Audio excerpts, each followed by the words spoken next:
jërë ngeen jëf yéen ñi safoo site internet bi di Buzz Actu 221 nuyu nañ leen bu baax jaajëfal leen ci kóolu tege sopp bi ak topp bi nga xamante ne rek yi nag ñu koy topp bu leen fàttee abonné di bës cloche de notification yi ngir mën a am yeneen i info teg ba neex la ñu am saa su nekk rek di ànd ak yéen ci site internet bi di Buzz Actu 221 li gën a fës ci bopp xabaar yi nag dañ koy door rek kàddu yi nga xamante ne rek directeur général bu port autonome bu Dakar daal dina ko yëkkati rek ngir défendre chiffre d'affaires bi ñu nag dafa daal di wàcc moom Waly Diouf Bodian nag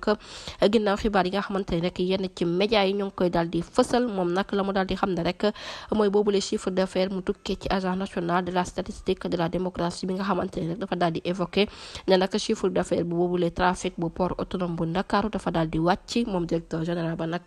di Waly Diouf Bodian daat na cay réagir ginnaaw publication bi nga xamante ne rek fësal na ko ci page Facebook am ma ngay daal di weddi rek xibaar bi nga xamante ne daat nañu koy def ci port bi ñu nag dafa daal di am croissance boo xamante ne rek bu wàcc la foofa ca port autonome bu Ndakaaru ne na nag ña ngay liggéey na mu waree te nag liggéey ba jaar na yoon li nga xamante ne rek moom moo ñee trafic ak chiffre d'affaires yi nag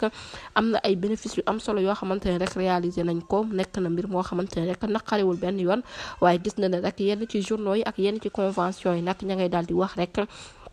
baneen xibaar bu dul loolu mu daal di koy weddi bu baax nag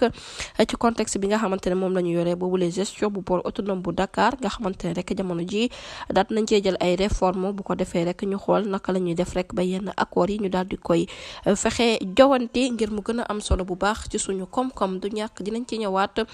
ci yeneen i jotaayu xabaar jërë ngeen jëf ci ànd bi bu leen fàtte abonné bës cloche de notification yi ngi dara bañ leen raw